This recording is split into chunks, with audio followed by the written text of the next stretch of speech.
Okay, let's talk about the decision. Bagong gising ako, so wag niyo akong wag niyo pansinin yung itsura ko. Okay, let's talk about the decision of Branch 148. The problem is I have not seen a copy of the decision. So all we got from the media is this. That the court upheld the constitutionality of Proclamation 572 and but found that Senator Trillanes had filed his application and had in fact presented a copy or had presented an affidavit indicating his repudiation. And he had complied at least with the requirement of the affidavit of admission. Okay. No, I'm not crying. Okay. What do I think about this? Well, let's look first at Branch 150. Branch 150 stated also the same except medyo parang gender flip. Flip on the appreciation of evidence. Dun sa Branch 150, the court also upheld the constitutionality of Proclamation 572. But in Branch 150, it says, the court says that Senator Trillanes was unable to prove that he had filed his application based on the evidence that he had submitted. Now, Branch 148 went a step further. They conducted hearings. Unlike with Branch 150, it was merely submission of evidence, although Senator Trillanes also had the option of presenting witnesses. So here in Branch 148, nagpresenta po ng ebidensya si Senator Trillanes at ng mga witnesses to indicate na nag-file siya ng application. At doon in-indicate din niya na nag-file siya na yung application niya ay kumpleto naman daw ayon doon sa mga tumanggap. So ano yung difference? Doon sa 150, sinasabi ng hukuman na hindi enough yung evidence para mapatunayan na meron siyang nasubmit ng application. Ang sinasabi ng hukuman ay kung hindi mo maipakita yung kopya ng application mo, hindi mo mapapatunayan yan or hindi mo napatunayan yan. Sabi ko, huwag niyong pansinin yung mata ko, hindi ako umiiyak. Bagong gising ako. Okay, game. So, sa Branch 148, ang sinasabi ng court na inalaw ng hukuman na patunayan yung pag-apply niya, pinayagan ng Branch 148 na payagan si Senator Trillanes, sinabi ng 148, base dun sa ebidensya na sinumite ni Senator Trillanes, sufficient na yon na patunayan na nag-apply siya for amnesty at saka na kumpleto yung requirements niya ng amnesty. Oy, wag niyo sabihin na dilaw yung judge. Ang pinagkaiba lang po kasi dito, yung pag-appreciate nila ng ebidensya na isinumite. Nangyayari po yan. Hindi yan necessarily na dilaw yung judge. Kasi para sa akin, kailangan mapatunayan na alam ni judge na hindi sufficient yung evidence pero nag-rule siya this way. So, wag niyong awayin yung judge. Ang difference lang kasi dito, dun sa Branch 148, presenta ng witnesses si Senator Trillanes, naiupo nila, naiupo at nag-indicate na sila mismo ang tumanggap ng ebidensya na yon. Ngayon, ito yung rule, ito yung problema. Normally kasi, kapag dokumento ang pinatutunayan natin, then kailangan yung dokumento na yon, yun yung best evidence. So, wag nyo akong, don't argue with me ha, hindi pa rin ako tapos mag-explain, nag-aano na kayo. So, usually yung rule ganon, kapag dokumento yung pinatutunayan nyo, the best evidence is a document itself. Yung second best evidence ay yung kopya, kung meron man kopya or official copy, yung dokumento na yon. So, in this case, wala kasing existent copy yung application ni Senator Trillanes. So, pinayagan siya ni judge to prove it some other way. So, normally, dun sa rules of court, sinasabi na kapag dokumento, you cannot prove it using what we call parole evidence or oral evidence na which is exactly what Branch 148 did. So, kung sakasakaling kikwestiyonin ng DOJ or ng ating gobyerno yung desisyon ng hukuman, yun ang i-question nila. Huwag nyo pong insultuhin yung judge. Wala kasi tayong, para masabi ninyo na masama yung judge, para masabi ninyo doble cara siya or para masabi ninyong he did something wrong here, kailangan may ebidensya kayo na alam niya na mali yung ginagawa niya pero ginawa pa rin niya. Pero dito kasi, ang pinatutunayan natin dito is whether or not uh, kung yung appreciation ni judge ng ebidensya ay tama. Okay?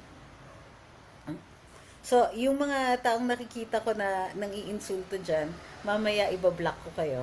So, you behave on my live or you're blocked forever. Okay? Ngayon, ito yung one thing that we have both courts that have in common. Pareho nang lang sinasabi na constitutional yung declaration ng Proclamation 572. In other words, hindi na issue yung Proclamation 572. Both courts agree, so none of the parties are seem to be inclined. Ewan ko, Senator Trillanes will most likely not appeal that portion anymore. Kung sakaling may mag-aapila dito, it will be the government, aapilahin nila yung appreciation ng ebidensya ni judge o yung pag-apply niya ng rule. Kasi nga, normally, the rule is kapag dokumento pinatutunayan mo, yung dokumento ang papakita mo or a copy of that document. Now, the question is, did the judge lawfully allow the use of oral evidence para patunayan yung isang dokumento? Okay? Ayan, may binlock lang muna ako. Okay. Okay. So, yun yung dito. When I say that you shouldn't blame the judge, it's because it's a very, very close call. Yun na nga, ako, disagree ako na nag-allow siya ng other means of proving the document, samantalang, yun nga, the rule is that you need a copy of the document in order to prove it.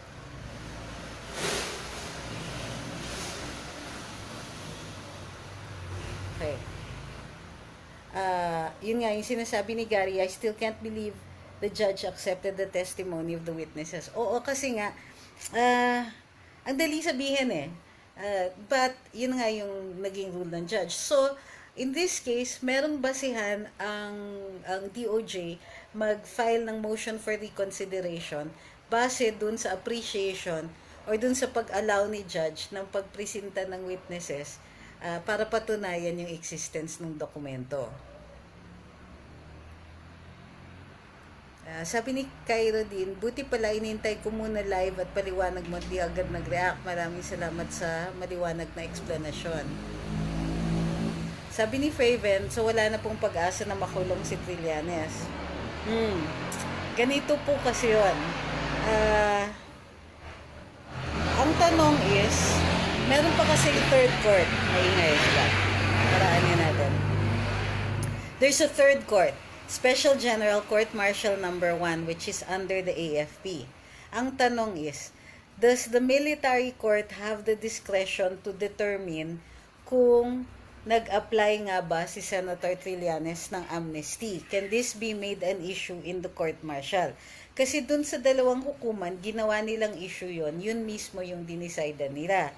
Ang sinasabi ng AFP is, nag-iintay lang sila ng warrant of arrest from Branch 148. Tama yon, Branch 148 ang susundan ng court martial kasi yung jurisdiction ng Special General Court Martial Number 1 ay yung Oakwood lang. Wala silang jurisdiction over the Manila Pen Incident. Sa Special General Court Martial Number 3 yon.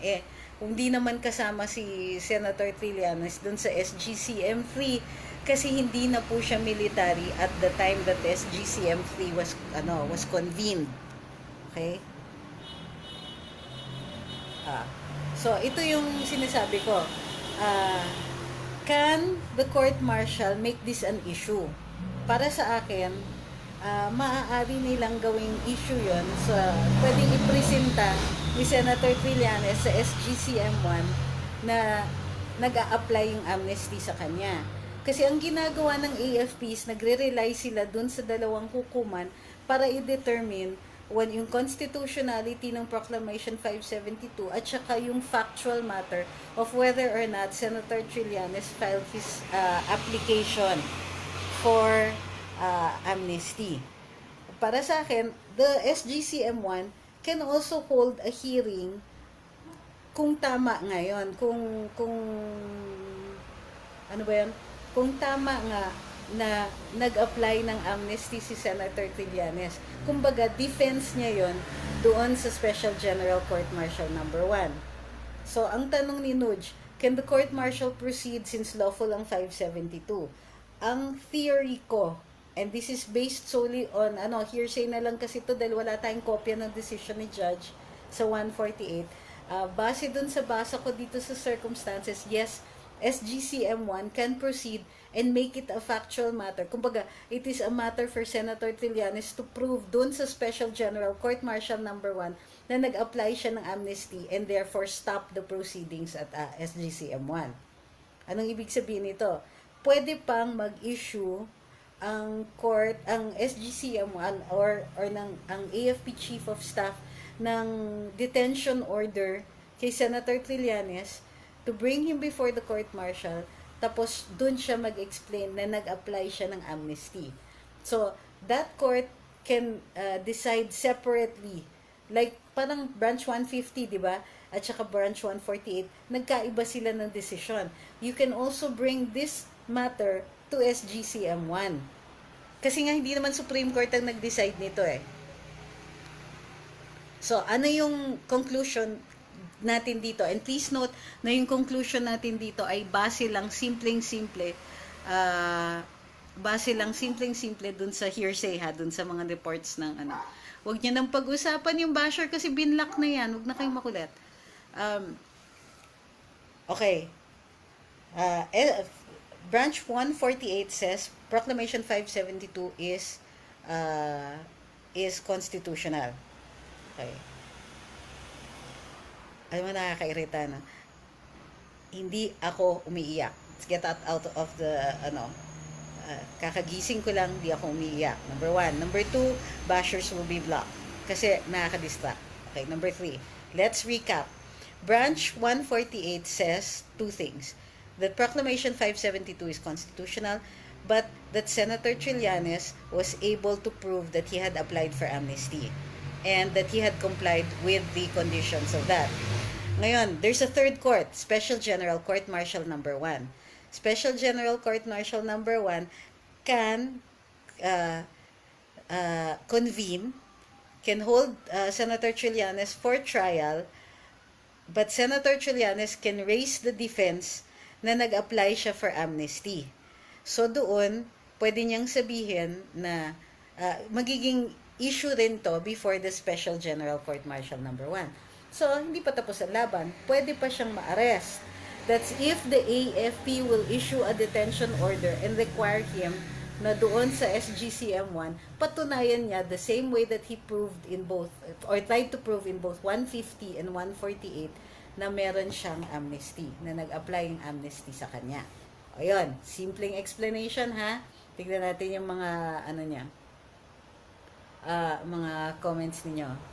Kasi ang dami, alam ko dismayado kayo, ay sino ba naman hindi madidismaya kahit naman ako naiirita ako eh. But, hindi ko sinasabi na yung judge sa 148 ay dilawan or illegal yung decision niya. Sabi ni Neil Arakan, maganda yung question niya. This is highly speculative. However, did the judge play it safe knowing that the government will appeal it? I can't say kasi hindi ko nakikita yung decision eh. Mahirap mag-speculate, tama ka. Pero kung sa akin, it's likely playing it safe siya.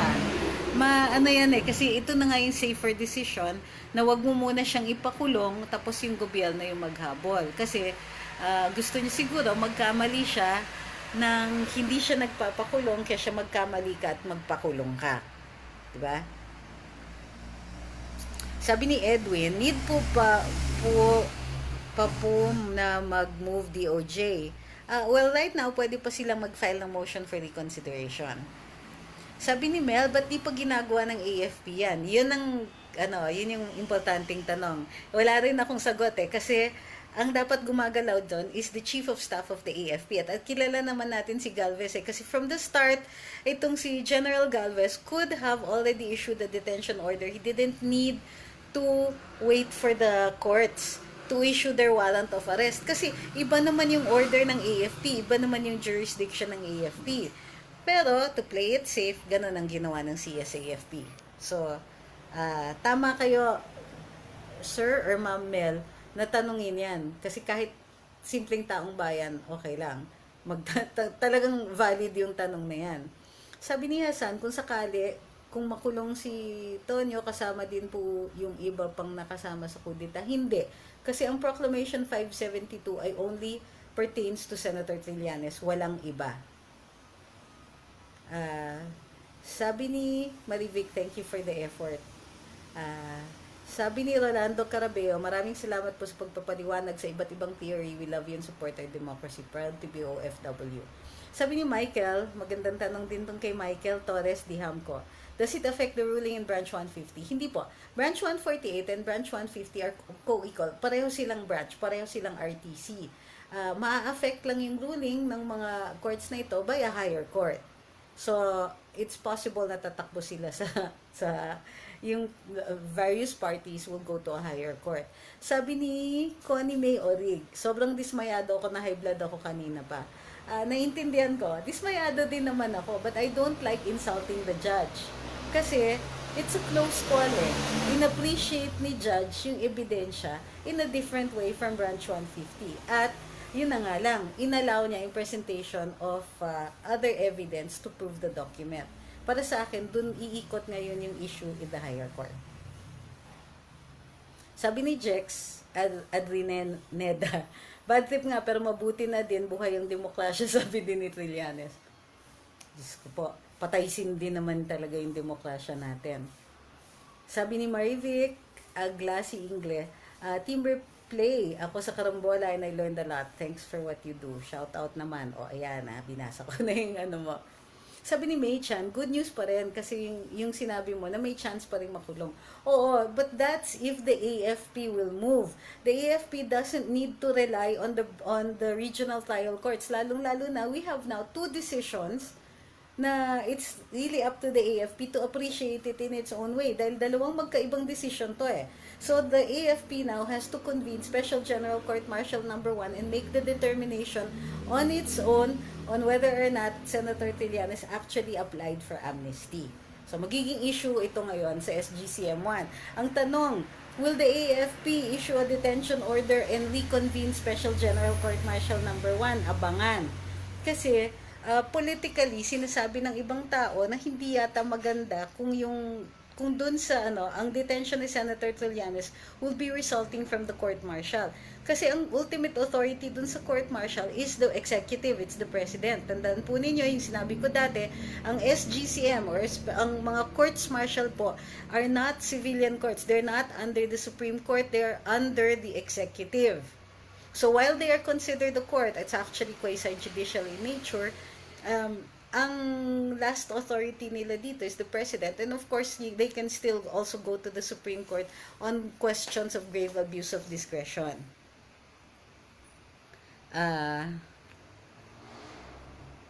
So ano ba yan? Sabi ni HSHS, what about President Duterte? I need you to clarify your question. What do you mean, what about President Duterte? Sabi ni Francisco Geronimo Jr., if the PD is legal, what is the point of Soriano? Can the AFP... Yun na nga yung in-explain ko. Well, the proclamation is legal, it is constitutional, but the judge says that Senator Trillanes actually filed for amnesty. So yun yung appreciation niya. Hindi magalit. Ako, well... Pwedeng madismaya, okay? Pwedeng madismaya, pwedeng magalit, pero ako, I will not blame the judge. Iba talaga yung appreciation niya. Sabi ni Romel Gallego, the government is letting it run its course, so the opposition can't say that justice is cooked. Well, yeah, that's one thing also. Sabi ni, hindi ko mabasa yung name kasi I think it's in Korean, very disappointed. Nagpa-pizza na ako kasi alam ko makukuha si Trillanes. Kayo naman, dapat iniintay ninyo yung sagot na, yung court. Okay? Sabi ni Kelly, may chance po bang maiakyat sa Supreme Court? Mag-file muna ng motion for recon ng DOJ. Tapos titignan natin. So, bago po makyat ng Supreme Court, the DOJ will most likely likely file its motion for reconsideration first bago umakyat sa Korte Suprema. Of course, option nilang dumiretso, no? Kung sa tingin nila, pointless yung MR. Sabi ni Charming Nabo, kung ganun po, ay naku, teka, sorry Charming, nauna na yung, hindi ko napigil yung, sabi ni John Vincent Montemayor, may chance pa po ba yan mabaliktad? Always naman. If you go to a higher court. Sorry, napindot ko yung boss. Sabi ni Arcadio, if the AFP will issue the warrant now, parang lalabas na hindi natin ginagalang ang RTC naman. Of course not. That's not true. The SGCM has no obligation to follow what the courts say. It's not a court that is higher than the SGCM. If the Supreme Court was the one that said that, then obliged sumunod ang SGC, ang Special General Court Martial. Dito, I think that the CSAFP was the one who was playing safe. Sabi ni Ordonez kay Kira says, double-bladed sword yung decision. Sa akin kasi, it's a matter of appreciation of the judge. Hindi niya, inalaw nga niya for the document to be proved in another way without actually presenting the document, which, para sa akin, dun ako namumroblema. It did, parang, ang labo diba? Ipapatunayan mo, pinapatunayan nila is the fact of amnesty. Pero of course, mahirap batikusin yung judge ngayon dahil nga hindi pa natin nakikita yung decision. For all you know, maganda yung explanation. Okay, so yung mga commonly asked questions ninyo, ma-affect ba yung decision ng 150? Hindi po, kasi pareho silang co-equal branches. Can the government go to the Supreme Court? Yes, it can. Mag-file muna sila ng MR dito sa branch 148. Can the SGCM and the Special General Court Martial number 1 convene or reconvene? Yes. The SGCM can make the determination on its own whether or not Senator Antonia Trillanes had actually filed for amnesty and is actually has actually benefited from the amnesty. Pwede niyang patunayan in the SGCM1. In other words, SGCM1 can refuse to recognize the decision of branch 148. Hindi kasi sila required it's a separate court.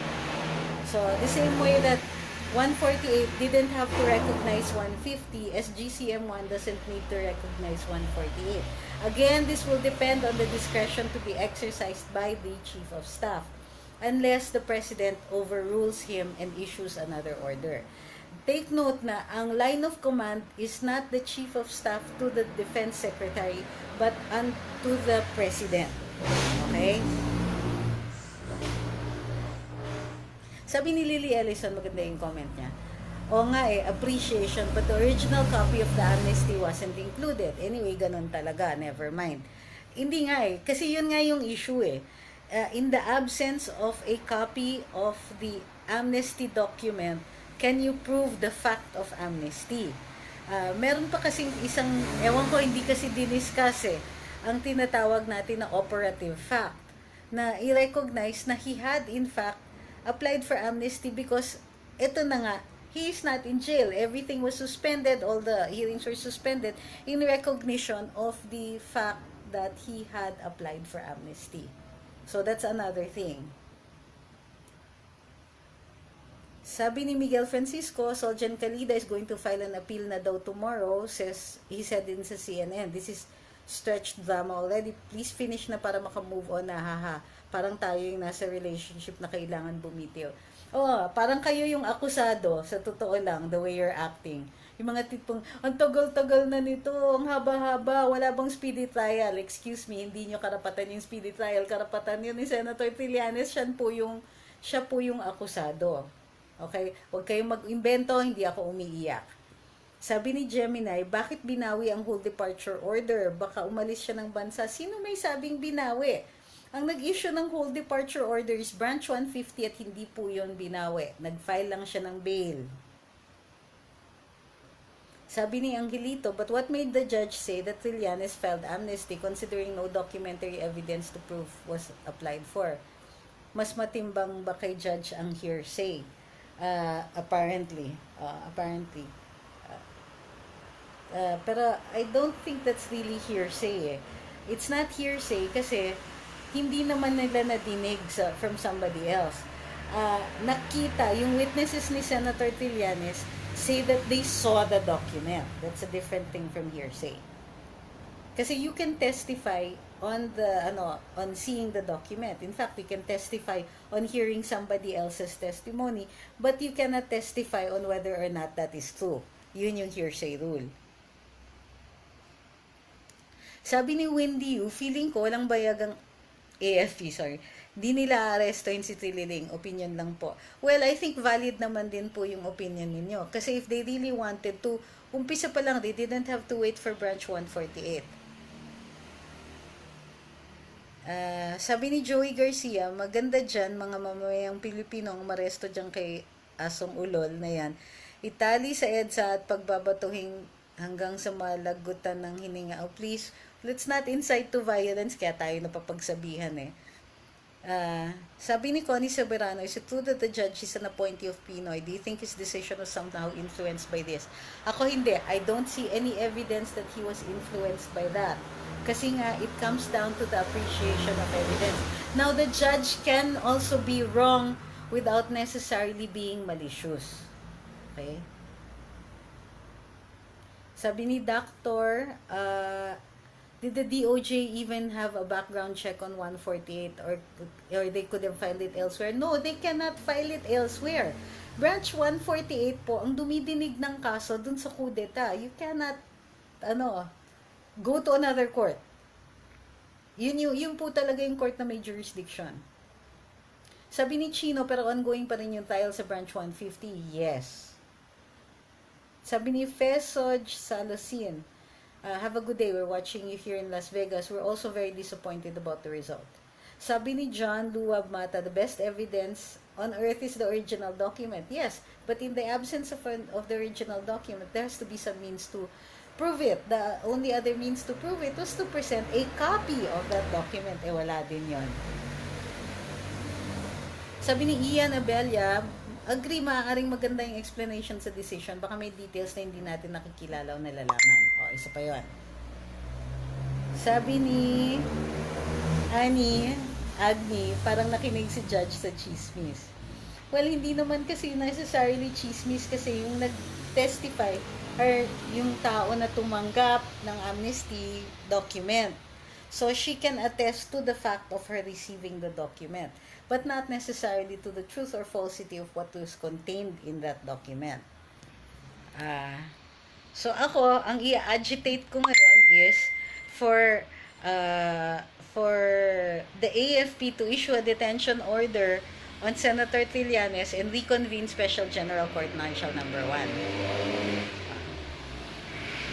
Sabi ni Gemalaya Agdar, basta mga dilawan dyan, dapat dyan tirikan ng kandila kasama si Soriano, bayaran. Wala tayong evidence na bayaran si Judge Soriano. We disagree with his opinion. That doesn't necessarily make him bayaran. Hinay-hinay rin po tayo. Kailangan meron tayong evidence that the judge was making a decision that was not based on fact or his appreciation of the facts. Sabi ni Karen Marinescu, subjective pa lang appreciation of judge, subject to the judge's appreciation. Wala na.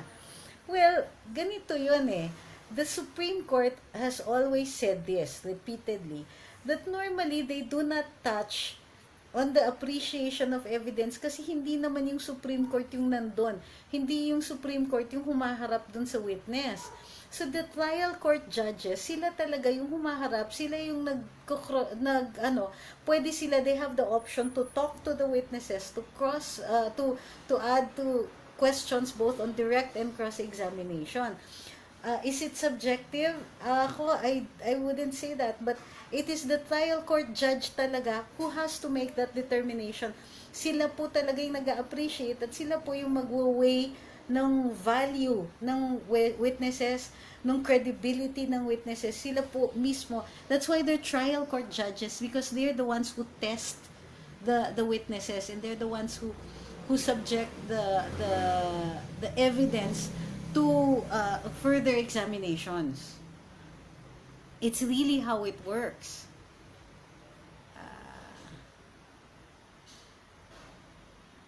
Sabi ni Janelle sa website ng Philstar may copy na. O sige, mamaya titignan natin. Pero ang live na ito ay base lang. So disclaimer tayo, ang basehan pa lang dito ay yung reports ng ating mga dyaryo, ng ating mga media na nagsasabing dalawa po yung basehan ng desisyon ni Judge is that although constitutional ang Proclamation 572, ang appreciation niya is that nag-apply talaga ng amnesty si Senator Trillanes. Sabi ni Sally, ko-contest lang dyan yung reliability ng witnesses. Hindi po. Kino-contest din natin yung pag-allow ni judge na ipatunayan yung document through another means. So, pwede rin tanungin tungkol doon. Sabi ni Ver, well, the decision is fair enough, but I do believe the right decision will come at the perfect time. Sabi po ni sa atin po ang huling halakhak. Pwede rin po. Tsaka, hello, we're not through. Kaya nga sinasabi ni Soljan Calida, aakyat sila to a higher court. Pwede siya kasi mag-decide na hindi na pwede kasi ang DOJ, hindi Soljan pwede kasi ang DOJ mag-decide na hindi na sila mag-file ng MR, ng motion for recon, at si Soljan Calida na ang mag-file ng directly mag-appeal dun sa higher court. Sabi ni Andrews, if the court upheld the Proclamation 572 dun, why does the former arrest warrant be valid? Why does the court say it doesn't have jurisdiction over Trillanes? Yung jurisdiction kasi is because the lack of jurisdiction of 148, ang sinasabi ng 148, wala na silang jurisdiction, is kasi nga may amnesty na. Kung may amnesty na, edi wala nang kaso. Paano magka-jurisdiction yung court? Sabi ni Mike Raffles, magla-live po ba kayo patapos nyo mabasa yung copy of the actual decision? Posible, or pag nabasa ko yung decision, sa karambola na natin i-discuss yung nuts and bolts ng decision na yon. Sabi ni Chino, paano yon? Merong witnesses pero wala namang maipakita si Senator Trillanes ng mga supporting documents na magpapatunay na nag-apply siya ng amnesty. Ayun na nga. Kasi sinasabi ng court, wala naman talagang documents that could prove it. Kasi nga, nawawala na nga yung kopya ni Senator Trillanes. So, he allowed it to be proved some other way, which is through witnesses. So, sabi ni Elo Salonga Rodriguez, totoo ba yung sinasabi ni Trillanes na di pwedeng bawiin ng amnesty? Ang issue kasi dito is not na binawi yung amnesty. Wala pong binawi na amnesty. Yung sinasabi dun sa proclamation is that walang amnesty na mag-a-apply sa kanya kasi hindi nga siya nag-apply. So, hindi ito bawian. Okay? Sabi ni Richelle, pwede pala na walang documents lang at witness lang yung basehan. Ayun nga, that's a very good, Richelle, kasi this is the heart of the issue. Tama ba ang ginawa ni Judge na inallow niya witnesses to prove the existence of the document? Ako disagree. Pero hindi ko sasabihin na bayaran yung Judge. Disagree ako, and I think that the Judge misappreciated the rule and misappreciated the evidence. But that's only my opinion, kasi the final opinion will still be by the Supreme Court. Sabi ni Janina, I hope the DOJ will file the MR agad o kaya go to the Supreme Court agad and hopefully ma-overturn yung decision because parole evidence is not allowed to prove yung pinaglalaban ng camp ni Trillanes, di po ba? Yes, Janina Rosa Velosa. That's exactly what it is. Bakit di na lang diretso sa SC para di magulo? Sabi ni Eugene. Kasi you have to prove that there is no other speedy and adequate remedy bago ka umakyat sa Supreme Court. Ito, mas maganda yung sinabi ni Miguel Francisco. Senator Team have won today's battle but the war isn't over yet. Okay? So, kung frustrated kayo, kung galit kayo, okay lang yon. Nakaka-frustrate talaga, nakakagalit. Pero, di pa tapos ang boxing. Okay? Ganun lang yon. Sabi ni Maria Teresa Obispo, parang naguhugas kamay si Judge. Tignan natin dun sa decision. Sabi ni Miguel, mukhang exciting ang usapan sa karambola bukas. Oo, definitely. O dun sa mga naiiyak at nagagalit sa inis, wag muna, may Supreme Court pa eh. Para sa akin may Supreme Court pa.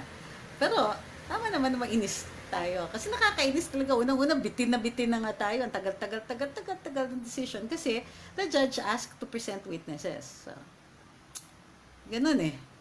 So, na-imagine nyo na kung anong feeling ng mga abogado pagka in spite of everything, nagawa ninyo lahat, matatalo ka pa rin. Aray, di ba?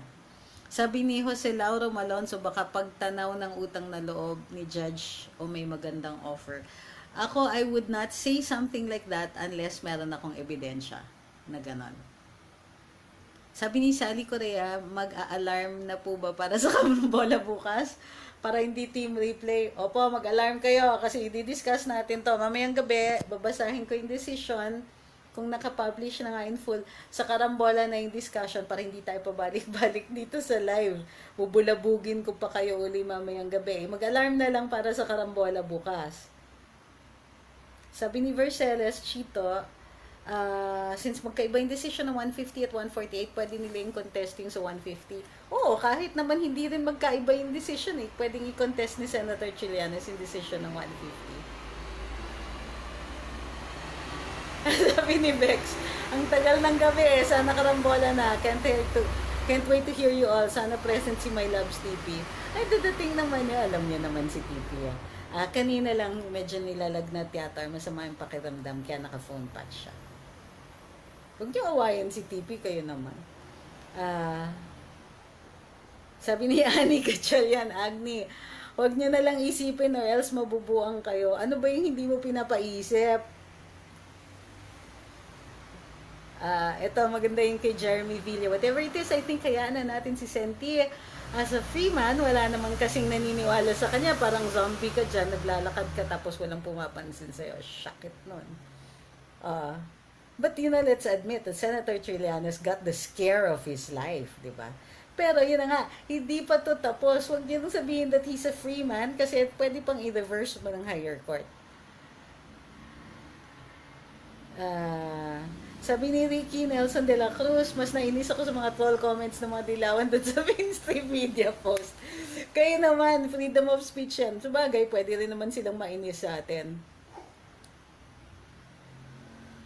Ano to? Sabi ni Sean Bacara, nakakaloka, nasira lahat ng prep ng streaming officers. Ano po yun? Sabi ni Brian TP, bawal ka mag-absent bukas, love you, get well soon, mag-lemon water ka para condition bukas. Sabi ni Yan, posible kaya attorney na iniwasan ng judge na siyang humawak ng kaso ni Trillanes kasi appointee siya ni Pinoy na we all know kalyado ng Dilawan. Kasi most judges naman, if you can avoid it, diba? Then, but I don't have any evidence of that eh. Kaya hindi ko pwedeng sabihin yon na there are reasons other than the facts and the law itself that the judge appreciated. Sabi ni Fair, party na sana kami dito sa Qatar, kaya biglang nagismaya kami. Pero tuloy pa rin ang laban. Can't wait for karambola mamaya. O, yan na lang. Huwag muna kayo masyadong maasar kasi masaya ang karambola bukas. Huwag kayo masyadong maasar. And remember, he's still facing rebellion charges sa Branch 150. At sa Branch 150, kakaumpisa pa lang ng hearing nung nagka-amnesty yung mga tao. So, hindi pa nga nagpresenta, hindi pa tapos magpresenta yung prosecution eh. So medyo matagal-tagal na bang hindi makakalabas ng bansa si Senator Trillanes. Sabi ni Ellie Salonga Rodriguez, I'm not referring to amnesty of Trillanes. I mean amnesty in general. Given to someone, pwede po bang bawiin ng sitting president? We don't have jurisprudence. So how can we say that? That's something that needs to be tested by the court. Para sa akin kasi, something that can be given can be taken away. Ang tinatanong na lang is that ang concurrence, kung kailangan pa ng concurrence ng Congress at ng Senado. And since the Constitution doesn't say so, then hindi kailangan. Sabi ni Hilda Asura Bustillo Angelito, so disappointed with the result today but we'll have to be more patient. Wait what will happen next time. So tired of seeing the face of Senator Trillanes. Alam niyo, it's only so many months bago mawala na yan sa ano. Hindi natin alam kung tatakbo ba siya for party list. Sabi ni Leia CMCL, I was never disappointed at all with the decision. Kanina, mas natutuwa pa nga ako na haharap siya sa mga maestrado na minaliit at binastos niya during his Senate hearing stunts. Sweet revenge, tama yan. He's going to go begging now to the Supreme Court to uphold Branch 148's decision with the same Supreme Court that he dissed. Sabi ni Arman, nakakalungkot bakit ganun ang decision samantalang maliwanag pa sa sikat ng araw na talagang hindi siya nag-apply ng amnesty. Okay. Well, yeah. Totoo yan.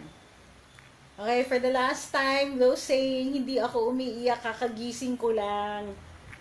Nagtatrabaho na ako uli. Sabi ni Jose Lauro Malonzo, ano ibig sabihin mo ng amitabol? Na ilang beses ko na-encounter sa desisyon ng Judge 148. Anong amitabol? Hindi kaya ito nasabi yan. Okay, last two comments. Sabi ni Dr. Saluso, why do two judges have different decisions given the same evidence based on the same laws? Hindi po ba dapat the same appraisal sila? Wait, may difference ha. Ang Branch 148 nagpresenta ng mga witnesses. Branch 150 hindi.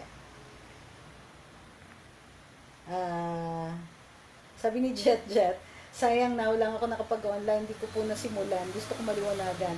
Team replay ka. Sabi ni Roselyn, bukas abangan daw niya ang karambola. Magpupuyatan na naman ang mga malalayong lugar. Sabi ni Jerry, watching from Oman, thanks for sharing your ideas. Naghahanap ako ng question eh. Pero lahat tayo agree, disappointing yung decision naman, Branch 148. Hindi tayo lahat agree na bayaran yung judge or dilaw yung judge and all that. Kasi wala akong nakikitang evidence to indicate that. It's possible for two branches to appreciate evidence differently. It happens. Sabi ni Edward Alpe, nakaka-stress yung nangyayari dyan. Nasaan ba talaga ang justice? Kayo naman, hindi pa tapos. Ito si Annie, makulit eh. Ano kaya feeling ni Trillanes now? Nakakain pa kaya ng maayos yun? Well, nakakahinga siya ng konti ngayon dahil sa 148. Kasi yung 148, non-bailable kasi ang kudeta. Kaya tayo lahat umaasa sa 148. This General Court Martial naman, sa Special General Court Martial number 1. Oh, by the way, ang Court Martial walang bail ha. So pag dinitain nila si Senator Trillanes, kailangan mapatunayan niya yung amnesty niya or mapatunayan siya wala siyang sala.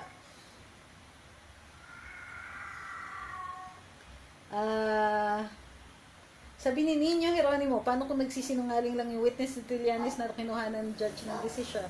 Paano mo papatunayan yan ngayon? Kasi ang pagka-appreciate ni judge is nagsasabi sila ng totoo.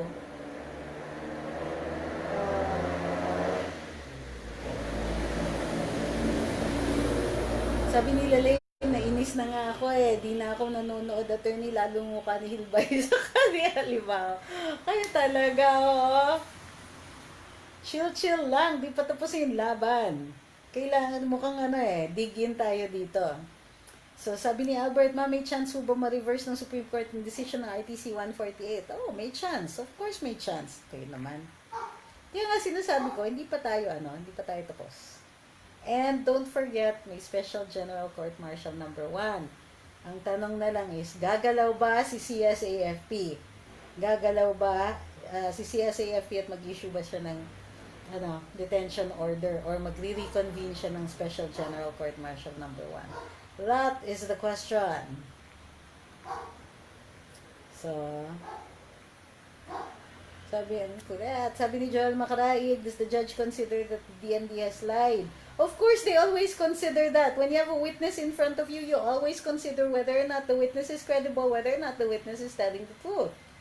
But if there is no issue about whether or not the witness is telling the truth, they in-appreciate na lang ni judge yung yung testimony niya. Diba? Okay, last na talaga. Sabi ni Naldo, at least buhay pa rin ang demokrasya.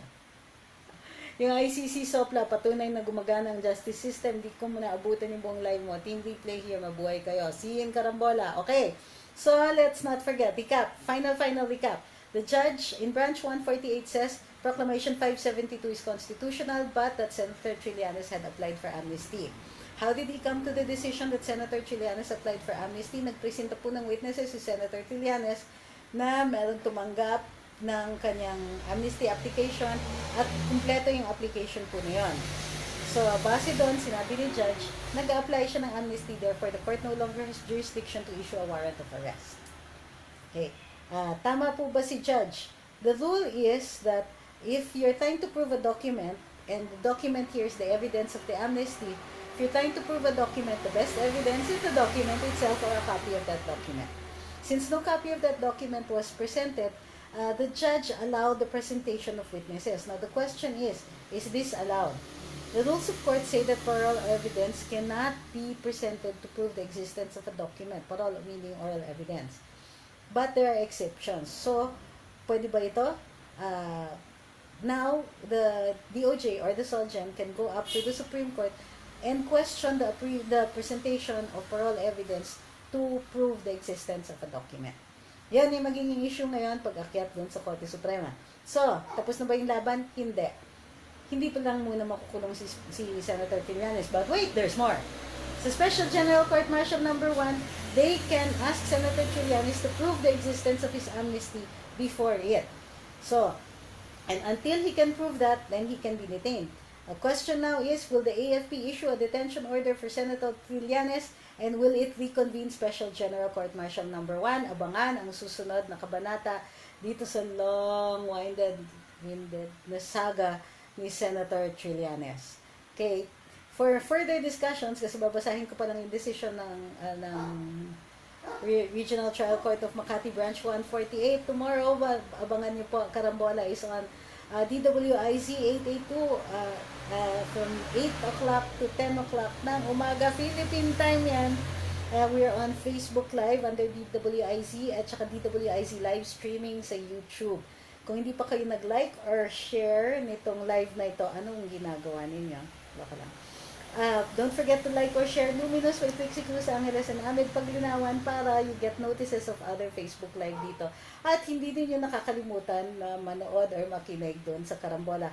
We'll also probably be on Tambayang Mocha at Drew, kasama si, andyan na po si Mocha at saka si Drew. Nandyan na po si Mocha tomorrow, andyan din po si Drew at merong guest host, si Mr. Mark Lopez, and titignan natin kung walang filing or if Attorney Ahmed Paglinawan is not going to be due in court tomorrow, then he will also be at TND. Maraming salamat dun sa lahat na tumangkilik ng Facebook Live na ito at tumatangkilik sa Luminous. Ay, kung hindi pa po kayo pumipirma dun sa petition namin sa change.org, please sign and share. So, yung naggawa po ako ng petition na for the COMELEC to count the receipts, the voters' receipts to check kung tama po yung transmittal ng election returns doon sa dadating na halalan sa Mayo. Don't forget to sign and share the petition sa change.org. Nandun po yun sa wall ng Luminous. Maraming salamat. See you tomorrow on Karambola and possibly on Tambayang Mocha at Group. Good night.